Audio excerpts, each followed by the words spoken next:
Dude, wax me up. I'm gonna be on all fours. Before we start today, I do want to say that we've acknowledged the comments about the plant. We know that the plant is dying. It's not doing well, and we are going to replace it. Unfortunately, I think it's too far gone. Yeah, the foliage in here definitely needs some work.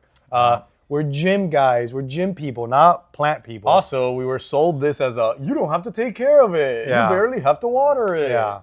That's what we did. You're a bunch of dudes. It's fine if you don't take care of the plant. I think we actually overwatered it. That's my theory. The problem is that I spit on it every Botanists out there. We have a lot of botanists that listen to us. Yeah, big audience, big botany audience.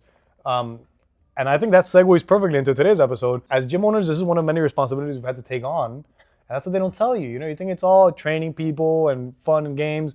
Before you know, you have plants to take care of. And with that being said, what does it really take to run a gym for 12 plus years? I think it's been more than 13 years, but who's counting? I'm curious, what do you think it's like running a gym? Is it like I would imagine that most people think it's like, there's like a romanticized version of like, oh, that'd be a pretty cool thing to do. It's like, for me, it's like running a coffee shop. That I have a very romantic idea of what it's like to run a coffee shop. I don't have a romantic idea of running anything that requires inventory. Well, you're right, but I don't think, no one thinks about inventory, just like no one thinks about like admin work when you run a gym. They think about you're in exexercise clothes and you're training people, shooting the shit with people, you're changing lives. The funny thing is we get that all the time from clients. It's like, oh man, I would love to have your job. You get to do this and that. And it's like, I mean, you're only seeing like the very superficial side of it. You don't see the fact that I'm not going to spill the beans because it's something I love to do. Things we're going to talk about. Yeah, you don't get to see that.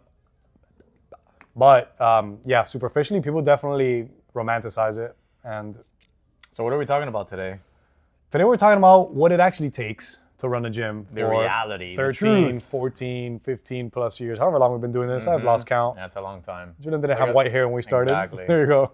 It's not scripted, guys. Look at these grays. Look at these. I'm going to put a picture of us when we started. Okay. Here. I have some good ones of you spotting someone and me spotting someone. Oh, You're God. spotting Sally.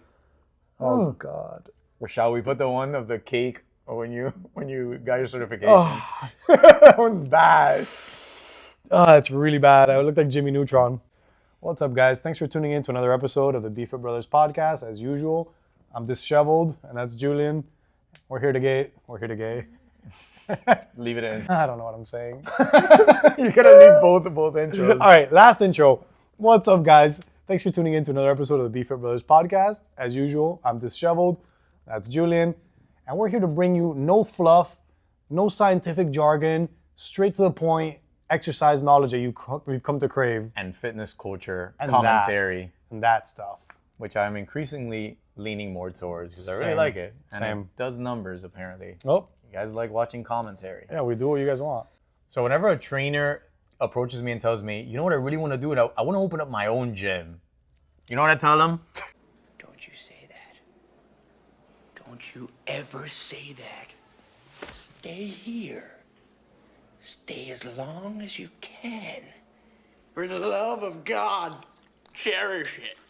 Jennifer, why don't you try reading out loud? But seriously, most trainers, I would say, not most trainers, but many trainers have the aspiration to one day do their own thing, own their own gym, start their own place.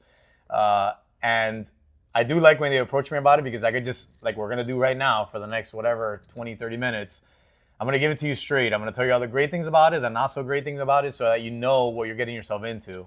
Yeah, because a lot of people the main thing is like, oh, I don't want to have a boss and I want to do things my way and this is my philosophy and blah, blah, blah. And it's like, that's all fine and dandy in theory, but then, you can kind of go into all the things that it actually takes. Yeah. Yeah, one of the big first things I would say is that when you are just a trainer, you're kind of an independent contractor. You are your own boss in a way, in some sense. And you can focus so much energy into being a good trainer, researching, studying, going to workshops, looking things up about your specific client and trying to really focus all your efforts on being a trainer, which is honestly like fantastic. Once you go from that to now I own a gym, I own a business, I'm sorry to say that becoming a good trainer and being a great trainer and all those things that you were doing before, that's not your number one priority anymore. Because now you have a business. It's a huge responsibility. Your priority is keeping this thing alive, keeping it going, paying your employees, paying yourself. So I don't care what anybody tells me, you no longer go from focusing on like this like more narrow focus of being a specialist, and now you have to wear like 15 hats as a business owner, entrepreneur. It's way too many hats. It's not gonna look good on anybody. It's not. Not even in your big head. So like you just said, if you're not already well versed in the field, if you're not a good trainer, if you haven't studied, you haven't perfected your craft, that's only gonna become increasingly harder once you do open up your place, because now, like you said, you have all these other things to worry about. Your time that you could spend studying or perfecting your niche has narrowed down significantly. So, like you said, you're either gonna pick, keeping your business afloat, or I'm gonna perfect the client side of things. Unfortunately, you can't have both once you actually become the owner of the facility. And that's not to say that we as owners don't dedicate time for that, but time is limited, as we all know. And as you get older, typically you get busier with other life responsibilities. So it becomes to the point where, I long for that, not long for, but I do miss the days where I was in grad school and I was reading research papers and I was watching these long lectures and learning aggressively about my craft so I could become better. And now that's a small percentage of my week. I still do it. Like if you're a smart owner, you're trying to do that because you understand that this is an ever evolving field. Yeah. But the time that I can dedicate to that is minuscule. Like it's just a little time window and then of course on my drives, I always use them to listen to interesting things. But it's at the end of the day, you're a business owner now. Yeah, and especially once you see like the jarring statistics of how many businesses fail and stuff like that, it's like, what, 50% fail within the first 2 years or something like that, or something crazy like that? Yeah, I don't know the exact statistics, but a lot of them fail. Let's just say 50% of them fail. Don't Google it, don't research it, just believe me, take it at face value. So once you see these statistics, you kind of want to like really focus in on your business and making it grow, and you gotta market it, and you got to do all these other things which you're going to get into. The thing is, you don't even need to see the statistics. The requirements are like, as soon as you make that decision, I'm going to open up a business. Okay, there's a laundry list that extends forever about your next steps. First steps is all the legal BS, permits and the permitting and the facility and making sure that everything, is to code and inspections. And then you have to buy equipment. If you're in Miami, good luck finding real estate that's affordable, that's not negotiating a lease, for example. So what we're saying here is it requires a completely different skill set, right? Being a business owner is a skill set, and being a trainer is another one. And by the way, I'm assuming that this is the path is trainer turned business owners, but many people want to open up gyms as a passion project. They're not even trainers at all. Managed trainers. As a matter of fact, a lot of gyms in South Florida are not owned by like a trainer turned owner. It's just like an investment group, or somebody bought into this franchise, or somebody, like we said earlier, romanticized the idea of like just being in a gym all day and selling memberships. But yeah, it's just a different skill set. It's a lot of things that we've had to learn the hard way because neither of us were business people when we started this. Definitely not. So first, I want to go over some of the challenges of being a fitness business owner. And I would say the biggest one, or one of the biggest ones, is employees. Oof. So you said that a lot of people open up a business because they want to be their own boss, right? What ends up happening is you open up a business in many cases, and then you become a slave to your business. So because you can't either find good employees or you have a hard time keeping employees, a lot of fitness business owners end up having to do a lot of the work themselves. They're teaching all the classes. Nope. They're getting there at 5 a.m. and leaving at 9 p.m. And they just end up having to do the work because they have no choice. You're sweeping the floor. Yeah, my 5 a.m. trainer quit on me, or this other person got a better offer. So the employee dilemma is a real thing in this field, and it's a big problem, and I want to go into why. So first of all, I hate to say this, but personal trainer or group fitness instructor is not seen as like a real job, like career. It's not a career for most people. No, it's also something that a lot of people just do. It's like for me, and take this how you will, it's like being a real estate agent. Oh. You're just like, I have no idea what I want to do. I'm taking shots at ourselves too, because it's like, I don't know what I'm going to do. Guess I'll be a personal trainer. I like working out. The similarity here is that there's a relatively easy entry, yeah. Exactly. Like low barrier of entry. Yeah, especially nowadays, like, because back in the day it was like, you had to take a kind of legit personal training certification. I mean, I guess there's always been Mickey Mouse ones, but now it's like, you can get a cheap certification online for pretty cheap in the weekend. Same with being a CrossFit instructor. You can get a weekend course and just be that. And it's like, hey, guess what? I have a job now. It's like... Or worse, you don't get one at all, because I kid you not, you guys would be surprised to hear this, no one asks for your qualifications. When they go join a gym, no one ever says, so who are you certified by? We have degrees on the wall. We have it all on the wall back there. No one. So if you just portray yourself as a trainer, guess what? You're a trainer in the eyes of the general population. Unfortunately, it's a very vain industry. And a lot of people just judge you based on your looks, and they'll be like, "Oh, that guy must be a good trainer, or she must be a good trainer. She's ripped." Yep. And it's like couldn't be further from the truth. We had an employee here who I will not name, who was one of the most ripped people you've ever seen, and was also one of the dumbest people you've ever seen. And it was a terrible trainer. It was a nice Venn diagram of intelligence and body, and right in the middle was dumb. And the whole time would just talk to you about personal things instead of actually training you. It was a bad deal. It was a bad deal, but we were new in the business. Very new. We were young. We fell for the trap, Whatever. And that's the thing, is that this person retained clients. Go figure. Just goes to show the looking good part is huge in this looking industry. And the chief, man. Like, people love to have somebody to just talk to. That's true. So that's one of the issues with the employees is so what we're trying to say here is there's a low barrier of entry. So there's a lot of people kind of doing this, but nobody really taking it seriously. Yeah. Very few people take it seriously. For a lot of people, it's a stepping stone, right? An example is a lot of our great trainers, from the beginning, they've said it, hey, I'm going to grad school for XYZ, nursing or something else, and I'm doing this for now, but understand that once I graduate, I'm gone. Yeah. It's like, okay, fair enough. I know what I'm getting myself into if I hire you. That's what it happens to be for a lot of people. It's like a part-time gig until I get my real career going. Yeah. And then for others, they get burnt out. The reality of the career, of the job, is that it's weird hours. You wake up super early, which a lot of people don't like to do. Then you have nothing in the middle of the day for the most part. And then you have to come back in the evening and be here till usually late. So it's 2 shifts a day. I want to talk about that. It's like the biggest lie you tell new trainers, like, make your own hours. And it's like, yeah, make your own hours if you don't want to make any money. Between 5 a.m. and 11. If you don't want to make any money, make your own hours. But if you want to make money, work before people go into work. You got to train them. After they get out of work, you got to train them. So unless you're like specializing in the stay-at-home mom field or the stay-at-home trophy wife, like or entrepreneurs, you're going to have a really weird schedule, like you just said. It's early mornings, late afternoon, and nights. And then good luck planning anything at night. You're not going to be able to do anything at night because you got to wake up early and you're busy at night. So it's a whole like give take. And then people want to work out on weekends. The schedule is not really all it's cracked up to be. Yeah, the schedule's tough. So there's a lot of burnout as well. And then there's a lot of, we should have said this in the beginning, but for those who don't know, we don't own a membership gym. We own a boutique strength training studio. So it's a little bit different. And I wanted to say in the beginning, I forgot, but I wanted to say that because depending on what you classify as a gym or what we're talking about here, it's a completely different experience as a trainer. So a lot of trainers start in membership gyms. They'll start at like an LA Fitness. And the experience there, I can tell you from personal experience, is a completely different thing. It's a different animal. This is like more of a, one of those gyms is you go in as a new trainer, you don't have any clients, and then you have to basically sell yourself by walking around the gym and trying to bother people who have headphones on and be like, I can help you with your technique there. Yeah. It's really annoying. It's my personal nightmare. Yeah. You're like a car salesman. Basically. Yeah. It teaches you a lot of good skills because you do need to learn how to sell eventually.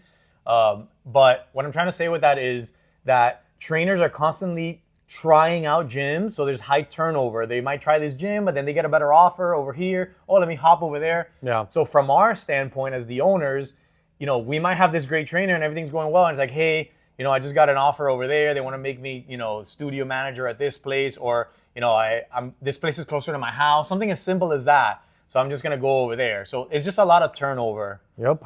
Fortunately, unfortunately is what I said. Then there's the issue of this is the service industry, right? What that means is that it's a people-based industry. People go to a gym and they fall in love with the trainers. Like the trainers are the heartbeat of the operation. So what happens when your best trainer just leaves? Yeah. Like you as the owner, if people love this superstar trainer that you have and then they just up and leave, some clients are not going to be happy about that. Some clients realistically are maybe want to go with that trainer wherever they go. And then God forbid, this is just like bad practice, but that the trainer secretly starts plotting to take clients outside of the gym, or maybe undercuts the gym and tries to train them cheap.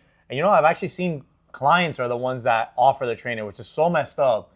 Talk about not having any loyalty to the gym I'm itself. paying, let's say I'm paying 200 over there. I can pay you 150, pay but you it's all in your pocket. I'll pay you 150. Just And you can cut train out the me over here. middleman. Yeah. Exactly. Which is a whole other thing that I don't want to get into, but the whole point of like when people leave. Now, that's why people sign NDAs now. Well, yeah, I mean, you should. With all this talk about how hard it is to find trainers, I feel like it's only right to give a shout out to our superstar trainer, Cricket. Because she's awesome. Yeah. And it's one of those things that when you find that diamond in the rough, I hope she feels this way, but you try to do everything that you can to make sure that they're happy, that this is a place that they enjoy working at, that you're constantly incentivizing them. Yeah. That you're not just being a cheap ass and, trying to pay as little as possible. Yeah. Because it really is rare to find somebody like that. So when you do, at least for me as a business owner, I always try to like go above and beyond as much as I can, because I realize how rare it is and I realize how much you do for the operation. Unless, of course, you want to go back to you and I doing all the work. Yeah, and it's somebody that is, generally cares about the clientele. They care about the space. They care about everything. It's not just like, oh, I'm here to make money. It's somebody that stays here after hours, comes in early. Like all these things, like you said, is so rare that, you got to nurture it. Yeah, that's a great point. Somebody that's invested in, like, I care about, I make suggestions about we should fix this up. We should put this piece of equipment over there. I'm texting clients when they're not here. There's a lot of other trainers that, this is a 1099, an independent contractor job for the most part. So, they're getting paid for the hour of work that they do in most cases. So what they do is they go in, they do their work they have to do, and they get the hell out. There's I don't care about, the greater operation or the greater culture. I'm here to do my job and get out. Don't ask me to do anything more. So when you find someone who is invested, it's like, wow, that's a big deal. 100%.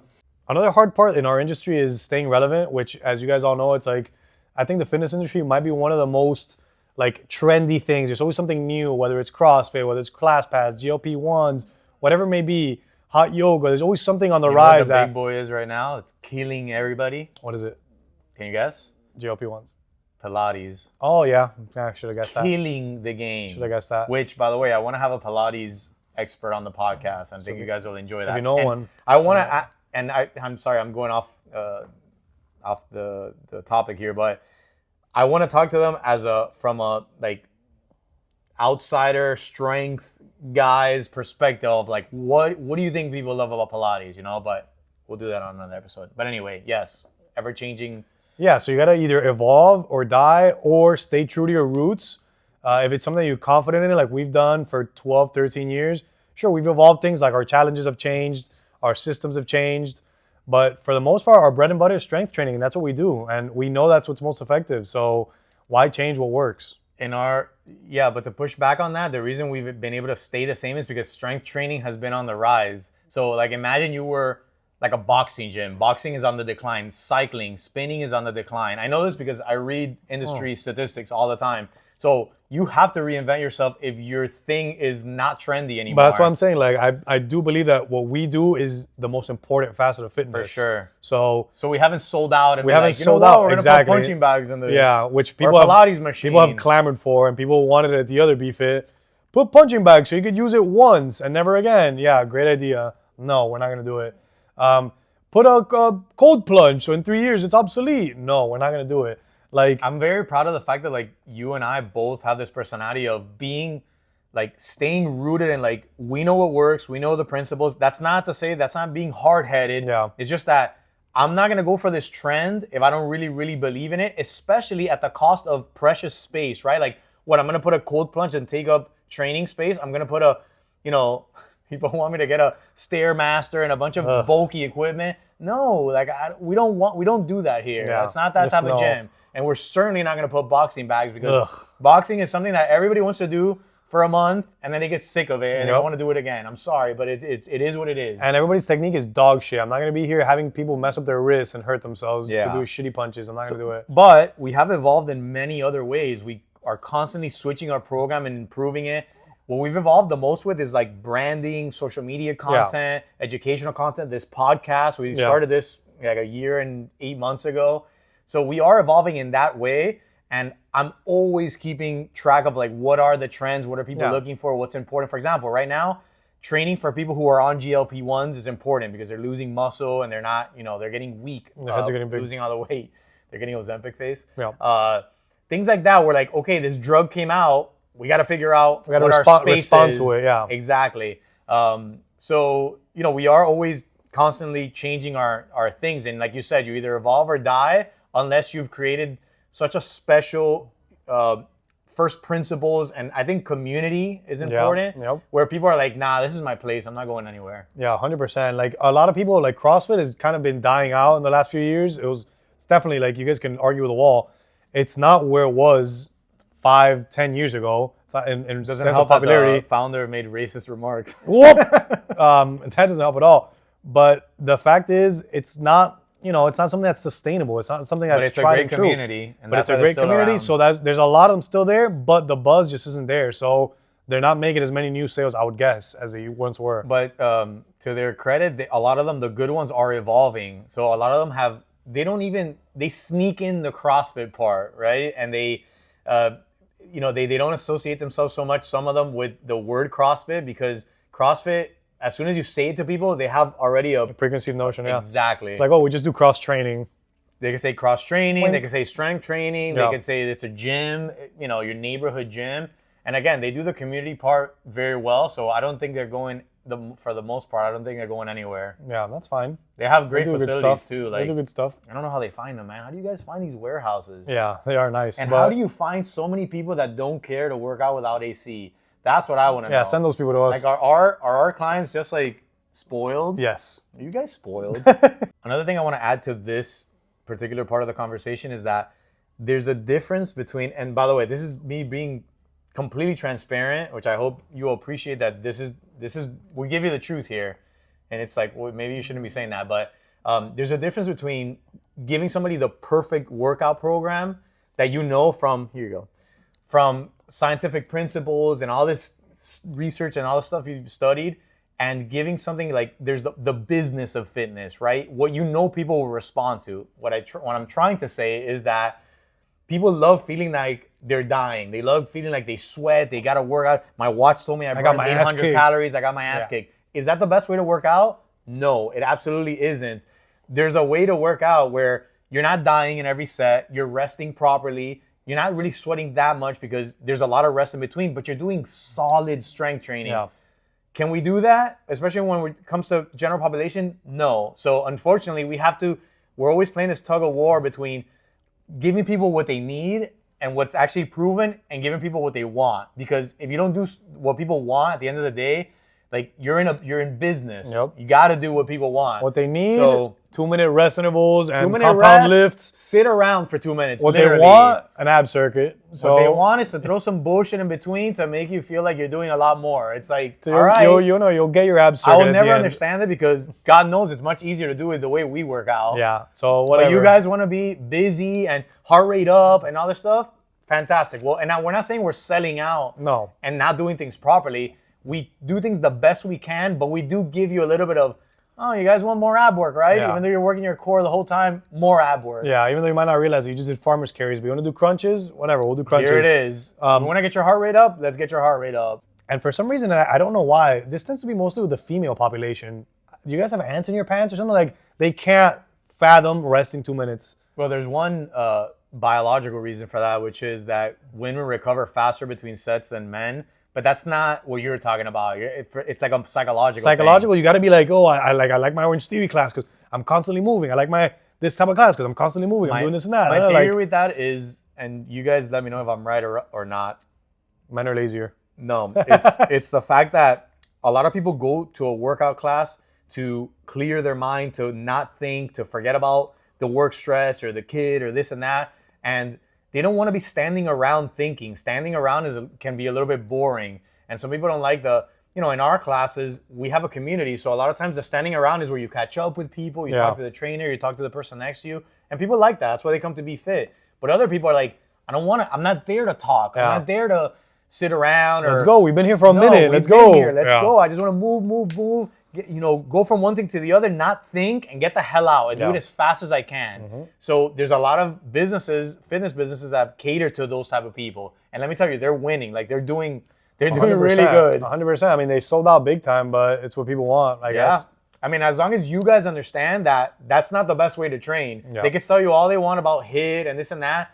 Rest intervals are important, especially if you're doing strength Which one of training. these bullshit places, and I want you to call them out by name. I really don't remember which one. Oh my God. Put on their website the best way to work out. Which one was that? I think I think Orange Theory has always said that it's the best scientifically proven hour.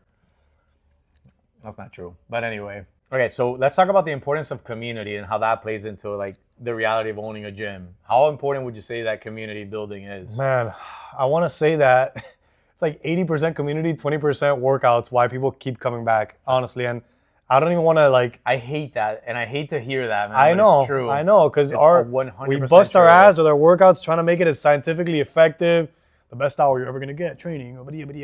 But, sorry, that was Porky Pig. The best, but people... Sadly or fortunately, I guess in our case now, because it works for us, people come back because they, like you said, they like the trainers, they like the banter, the inside jokes with their class. They get along with the people here. They call each other out when they're not here.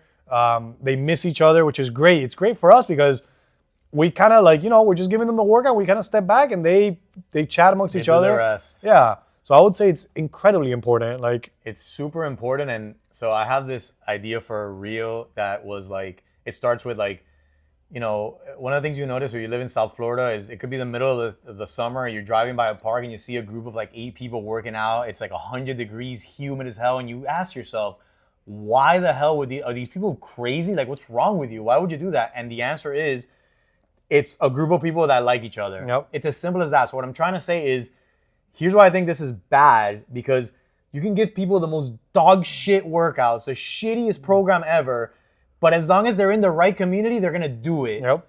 And I hate that. I hate the fact that it's that easy. Like, hey, here's a little trick for you. Want to be a gym owner? Doesn't matter what the workout is.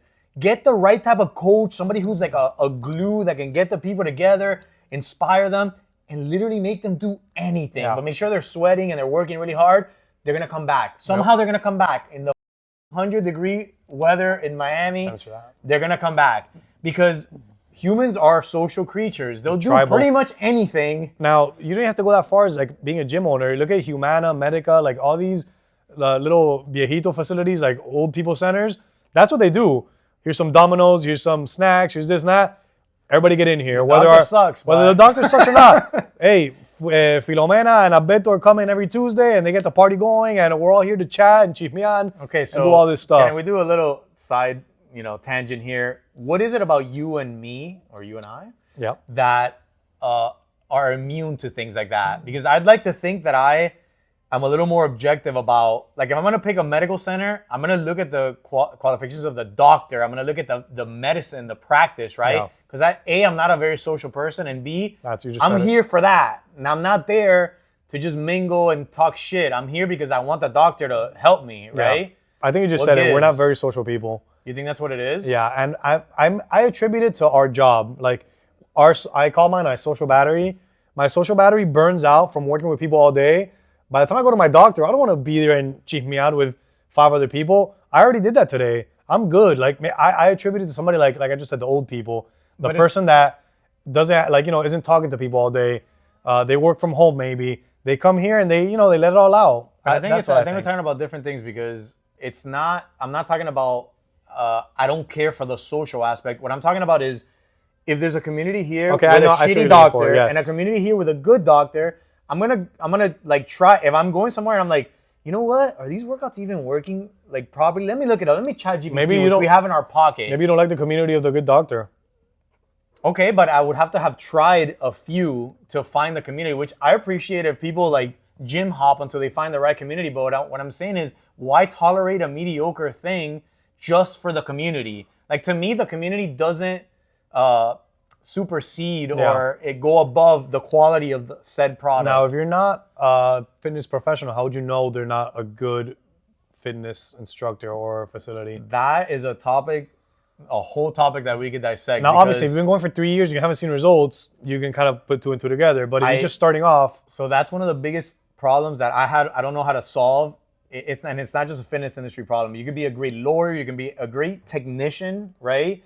But if 90% of the population doesn't know about what you do, they could be tricked. This is why there's so many fads. This is why carnivore diet and keto and all kinds of Herbalife and all these other things are a thing. It's because you don't know any better. No. So if I'm looking good good salesman, in my six pack and I can talk well, I can convince you that this workout is better than this workout. Yeah. And if I use some scientific terms there, then you have no freaking clue, man. Yeah. You have no idea. Yeah, we know some trainers that look amazing and they're doing mediocre boot camps, and those boot camps sell out because the guy looks great or the person looks great. And you know what the worst part about it is? Our scientifically correct workouts don't feel as hard as Exactly. a HIIT workout. So what happens is they go through the HIIT workout. Oh my God. That was so wow, hard, yeah. I'm dying. What a good workout. Yeah. You know it was a good workout. You know why? Because most people, and I wrote a blog about this when I first started Be Fit. You can probably find it somewhere, which is just because a workout is hard doesn't mean it's good. Nope. I can make you wear a weighted vest and walk up a flight of stairs for an hour. Is it a good workout? Not necessarily, because you're not working all these muscle groups, you're not doing proper rest intervals, but it's gonna feel extremely hard. So most people don't know that. They think a good workout is a hard workout. Sorry, my passion is coming out here. I'm gonna do it. Don't cut it. Not 1 decibel moved on there. 1,000% you're gonna hear it. You're not gonna Also, hear Celsius shit. sponsor us. Celsius, don't even I'm look at gonna this. keep trying. I'm gonna keep trying until John Celsius watches this. So while we're on community, it takes a lot to nurture that community. It's not just build it, set it, and forget and it. they're gonna be there. No, it's constant events. You know, if it's, I don't know, St. Patrick's Day, let's throw something where we dress in green or we do a thing like It's somebody's birthday, celebrate them. celebrate that. And Yeah.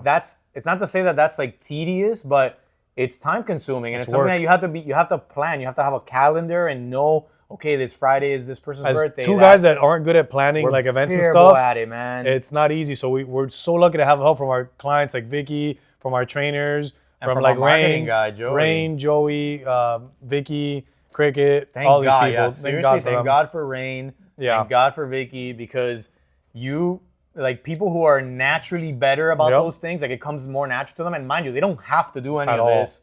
And they just do it out of the kindness of their hearts, but it helps us a lot. A lot. They Helps us even bring, tremendously. like, if it's somebody's birthday, they're like, bring yeah, stuff. we'll bring Yeah. everything. We're like, okay. Our community is amazing in that sense. Once the other clients find out somebody's birthday, oh, what can I bring? All this, like, so really we're blessed that we have that. And we've been talking about it. Sorry to cut you off, but we've been talking about it as if it's something like we're still talking about like the bad, I guess, or like the challenges. But the community part is the most rewarding Yep. part of what we do. Like 100%.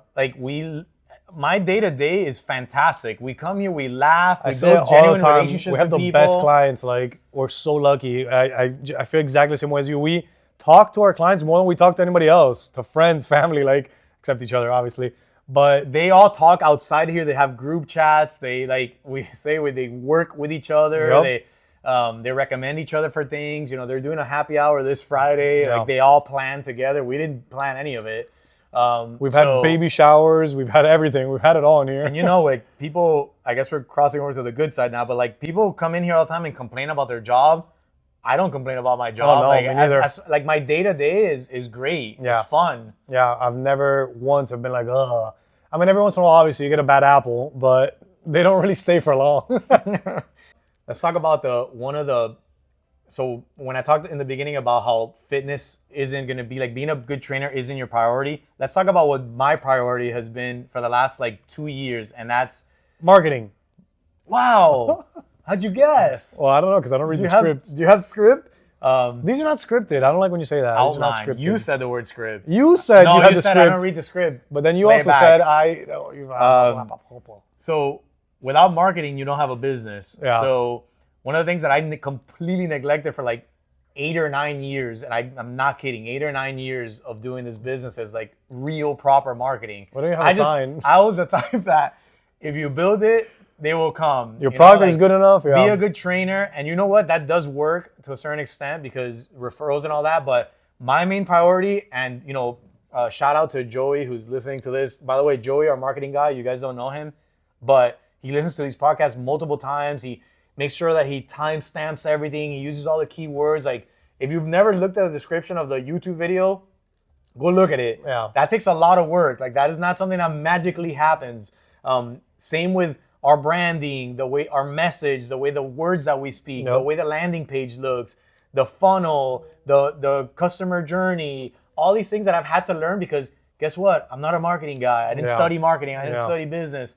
I studied exercise science. Not to mention, just like the fitness field we said earlier, marketing is ever evolving. So you can't just put a newspaper ad now. Come train at Be Fair. It's the best fitness center you've ever been to. So you got to keep up with the trends. You got to do social media, which I despise because it's the so necessary fake. evil is what I call it. Yeah, because it comes off so fake to me. But you got to do social media. You got to sponsor posts. You got to, God knows, maybe even print some flyers or something. Who knows what? Like you got to try different things and see what sticks. Yeah, it's funny that you say that because forget the newspaper thing. Something that worked 6 years ago, which was like SEO and Google ads, that stuff stops working. Yeah. Facebook ads at one point for gyms was huge, and then all of a sudden it stopped working. So again, you better have a good marketing person because let's face it, you're not gonna do it as the owner. You have too many other things to worry about. So we're lucky enough that we have now a marketing guy.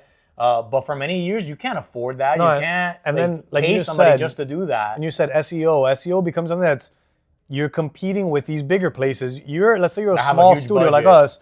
You're not going to compete with the budget of an F45 or a Sweat 440. These places that have multi-million-dollar marketing budgets that are just going to, you put your SEO is gym. We're going to put our SEO gym and we're going to destroy you because we're going to put this much more money into it. You can't compete with that. Yeah, and by the way, if you're not a business owner, you have no idea what we're talking about right now. The only way SEO is search engine optimization. It's basically how people find you. You type online. gym and who comes up first? Exactly. They gotta pay the most money. Like company, when you type something in, those first people you see are paying a lot of money to be on the top ranking Especially of Google. if it's something as sought out as gym. If you put something more niche, you don't have to pay as much. Obviously, if you're like putting like I don't know.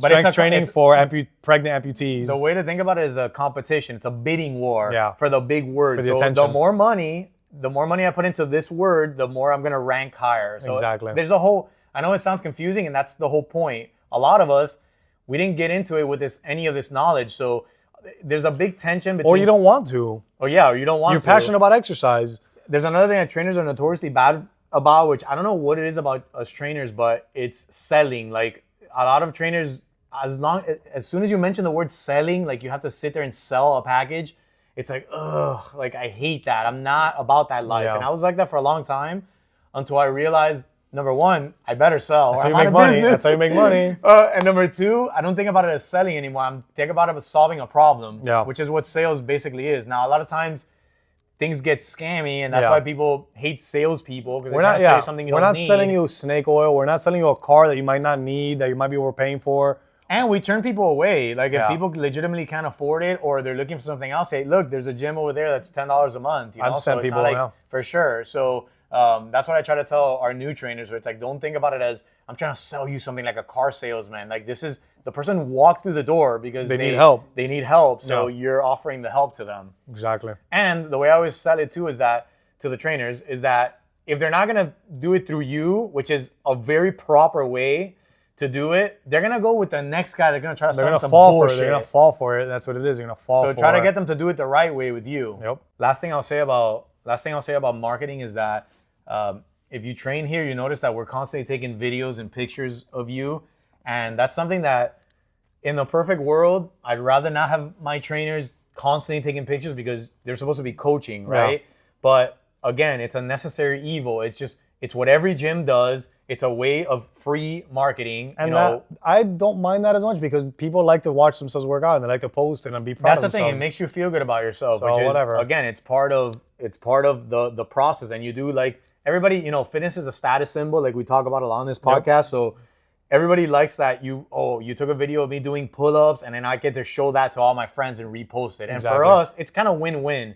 So I'm not knocking it. I'm just saying that in a perfect world, your trainer's not out there with a phone while coaching, like you're coaching. Yep. So, but it's something that we have to do.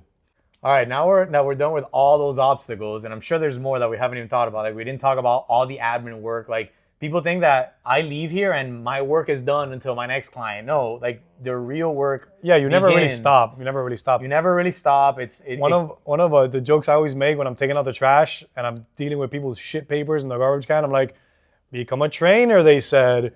You work your own hours, they said. And I'm dealing with a whole bag of trash and people's to me, that's the least No, but of the worries. but it's still like something that, you know, people don't consider that, hey, Yeah. you have to take care of the facility.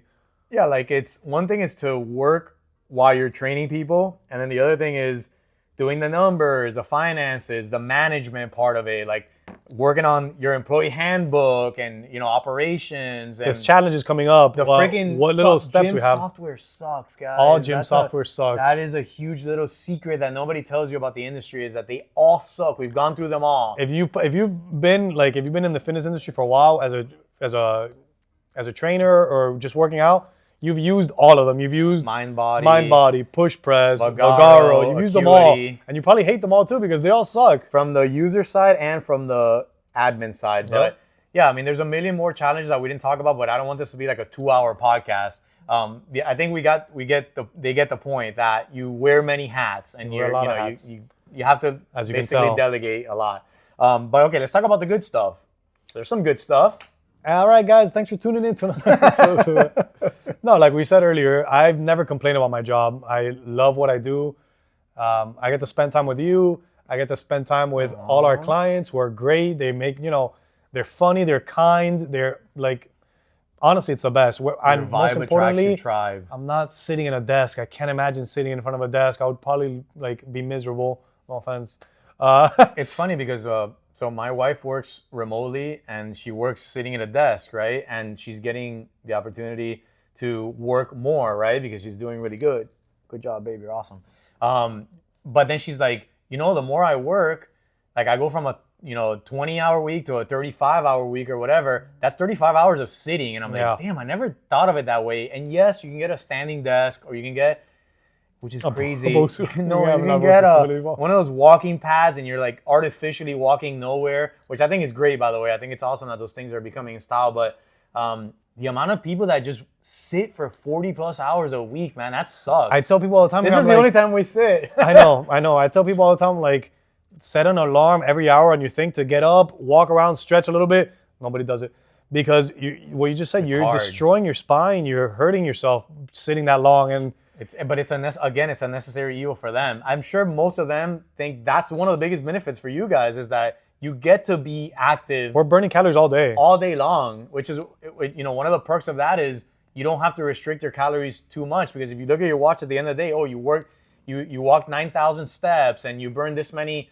non-exercise calories. Yep. And at the end of the day, it's like, yeah, it's an active job. You're picking up weights. I love that about my job, that Same. I don't have to be so physically active outside of here because I'm already doing it. you're warming up with the client, you stretch, warm up a little bit with them, and they like that too. And it's like, all of these things I think are pros. It's all the benefits of a healthy body and mind. Another thing that I would had to do is, You got to take that off. okay, sorry, unalive myself. That's better. Is if I had to wear a 3-piece suit or something to work, long sleeves and a tie. Every time I'm getting ready for a wedding, which is the only time I wear them, I'm like, How do they do it? I can't do it. How do they do it? Shout out to Will. If How do they do it? It's just, nah, Will's I feel like chilling at home. No, but Mr. doesn't he wear Chef. suits? I feel like I'm suffocating with I have this Adam's apple that protrudes, and I'm always feel like I'm being choked by a very weak man. You'd have to get that removed if you ever went trans.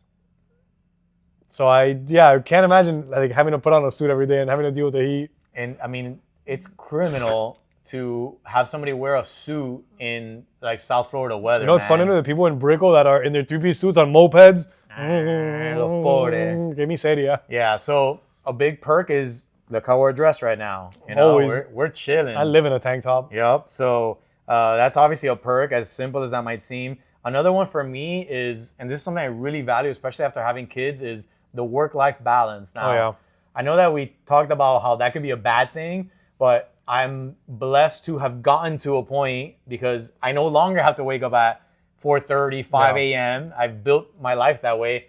I can go home in the middle of the day, which I've always been able to do, let's face it, for the most part. I can pick up my daughter from school. Every day I pick up my toddler from school, help out around the house. I have lunch with my wife every day. Like, these are things that I don't know a lot of men that could do that. Like, can just go home Hey, and... you gotta have lunch with your wife? Sucks for you. Seems like a con to me. Boomer humor. Oh, it's so true. But the work-life balance to me is honestly great. And Yeah. yes, I have to drive here sometimes twice a day, and I don't live that close. Yeah. But to me, it's a price I'm willing to pay. Yeah, I get to do my laundry. I get to go to my appointments. I get to, like you said. Well, we go to, okay, one great perk is us and the old ladies and the retired people are the only ones that go to like Trader Joe's at 10 a.m. Yep. Like nobody goes. 11 a.m. We're at the doctor's appointment ourselves with Great, man. We like bypass all the traffic. Yep. You know, because we get here really early and then we're free in the middle of the day. So we get to run all our errands in the middle of the day. I think it's fantastic. We go to the mall around noon once a year, once every 2 years, and we're late for Christmas and we always say the same thing. What the hell are all these people doing here? Lazy ass people. The perk is you get to build an ass like this, eh? One of the other things is that, like we've talked about before, and I know that we knock on other places a lot, but that's because, and I think most industries are like this, when you try to do things the right way and you've paid your dues, it hurts to see how much BS, and this is a big BS industry. I'm sure you can all relate. Like, just go on social media and see what people are trying to sell you in the fitness world. What I'm trying to say is that one of the goods is that I still pride myself to this day on the fact that we're giving it to you straight. We are doing things the quote-unquote right way. Yep. In a sea of people that aren't, we really try. So I think it's important to take pride in your work. 100%. And that's why it goes back to why the employee turnover is so difficult to get good employees, because we're trying to get people that are as passionate as us, people that care about the client. Milo, if you're ever listening to this, you were amazing at this. People that genuinely care about the clients, not just like, oh, so-and-so left, damn, there goes the money they were paying. Like, no, the money is not what it's about. It's about, damn, this poor guy, he was really going through it. This was helping him psychologically, or he lost a lot of weight. I hate to see him go. God knows what's going to happen to him now. Like, and that's so hard. That's the empathetic side of what you need to be a trainer. But then there's the technical side, which is my complaint, because you are more the empathetic one and I'm more the technical. And that's why this partnership works great. But God, your hands are warm. Yours are so cold. But my big gripe with the trainers is that you come in with almost zero technical knowledge. Yes, hold on, wait. Before you go into that, we get people from grad school sometimes, or from like, they just graduate from... Well, those are the good ones. No, but sometimes they graduate from college and are like, what did they teach you over What the there? hell were they teaching you? Because you don't know anything about programming. Like, what were they teaching you? It's because a lot of times it depends on the program. But anyway, let's say you get somebody who's worked at these little franchise gyms. And basically, for those who don't know, the franchise gyms, you're basically like, you know, they have their manual how to do things. And they're going to teach you, this is what you have to do. You don't have to worry about writing workouts. You don't have to worry about progressions or regressions. None of that. So they come with that mentality. And they're like, oh crap, I have to think here. I have to know what muscles are working. I have to think of a regression. Oh, this person has low back pain. But they don't humble themselves for the most part and say, you guys have been doing this for 15 years. What would you do? Let me learn from you. Like you said, Milo. Milo was such a great example because he was genuinely hungry. Like he had that hunger to learn, that passion. He wanted to go to workshops. He asked us a lot of questions. He asked questions. Like, God forbid you ask questions as a new employee. I have a lot of the people that, you know, we try to hire or that come through here and don't make the cut. They don't ask any questions. They kind of think they know what they're doing. I've been in the fitness industry. It's like, Milo didn't have a lot to learn. Milo didn't have an ego, and I think that's what it mostly is. And like, let's be honest, especially men in South Florida, the ego is through the roof. So who are you to tell me that I don't know what I'm doing? I used to teach at so-and-so place. I know what I'm doing. It's like, you really don't. I was in negotiations with a girl who wanted to be a trainer here, and it didn't work out because she was coming to me like super pompous, like, I have this, I have a personal brand, I have that, I'm doing all this stuff, so I require this much money per hour. But not once did she ever say, oh, but you have like 10 times that. Like if she were to look at my resume, you have 10 times that. So I still want to learn. I know that I still have a lot to learn because you're always learning, blah, blah. There was none of that. Yeah. So I was like, okay, already I don't like the attitude. I don't like this. I'm all the way up here. Okay, so then why are you trying to work at for a job that if you were this big hotshot, you'd be doing your own thing. Yeah. You know, you'd have your own gym or you'd have all these clients waiting in line for you. So don't give me all that. Is that even like the most knowledgeable trainers and people in the field like Brett Contreras, Alan Aragon, these guys are always talking amongst themselves, reading research studies, correcting themselves, saying things like, oh, I used to think this publicly, but now after I learned this is actually the way. So like be humble, to remove your ego from your career, because otherwise you're, like you just said, you're never gonna make room to learn. Yeah. So anyway, all that to say, we take pride in it. And along with that is that we're not here. I've always said it, like, we're not selling some BS that people don't need. Like, I don't know how people can be in industries for so long where, like, God forbid, something like the tobacco industry or Coca-Cola or something, that's obviously bad. But, like, even selling, commercial goods that people don't quote unquote need. Yeah. I feel like there's only so much that I can do with that before I realize, like, what the hell am I doing with my life? Like, you're getting paid to sell some overpriced bullshit. There was the luxury store that would sell luxury clothing to people that can put it on layaway. Exactly. So imagine that. I know you're struggling financially. I know you're struggling. You can't afford to feed your kids. You're struggling with rent. Don't worry. We're going to put this beautiful Christian Dior bag for you on, you're going to do increments of payments, all right? So, hey, interest, you're going to end up paying an arm and a leg, but you're going to have your nice Christian Dior bag, all right? Don't worry about it. You're good to go. Yeah. I wouldn't be able to live with myself. And that's the thing is that at its core, we are changing lives, as corny as that might seem, but we are doing something that is absolutely essential, that everybody needs, that could genuinely transform your life if you do it for a year, 6 months, or whatever. So we are in the business of making people healthier, and that's a fantastic thing. Like, it's a fulfilling thing. So I think, I don't know, some part of this might have sounded like we were complaining, but I don't want it to seem that way at all, because ultimately, these have been time has flown by, these 13, 14, what have you, however many years it has been. We've seen a lot of good people come through the doors. Are you guys not good at math? You could just do the math. No, we don't want to do it. No, I don't want to do it. I think it's 13 years. But, the inside jokes, the people we've met, the opportunities we've had, like, I wouldn't trade it for the world, honestly. So yeah, I think it was balanced. I think it's a precautionary thing. It was front-loaded with complaints. That's and look, why. to be honest, not to get super mushy, but I attribute the fact that we've been open for 13 years to the fact that you've done it with me. Like, I started on my own, but you're doing it with me. So that, like, I don't know how I would do it without, like, my brother that's like, I know you're not going anywhere, I'm not going anywhere. So at least we got two. Yeah. Everybody can come and go. And more importantly, somebody you can trust. That's a lot of hands on deck, man. Yeah. Like, imagine you're the one owner and you have to hire these people, and all of a sudden your general manager's gone. Yeah. Or your personal training manager decides to go work somewhere else. Or somebody lost 2 trainers. A client steal once an episode. Or an employee, steals from you or something, or has some sort of dispute about money. That's something that we've never had to worry about. We never will, because it's just, I don't know, it's not how we were brought up. And it also doesn't work for everybody, because we get it all the time. Like, you guys must get along really well, like, to be family and working together. And sometimes we do, sometimes we don't, guys. That's just how it is. No, it's I life. disagree with that. We get along. We just disagreed. No. We get along better because the one thing is to have little debates that are harmless. And another thing is, like, yo, why are you making more money than me? Oh! Why are you? I saw that you spent this much. You bought the TV. You could have bought the cheap one, man. Yeah. You just bought a TV.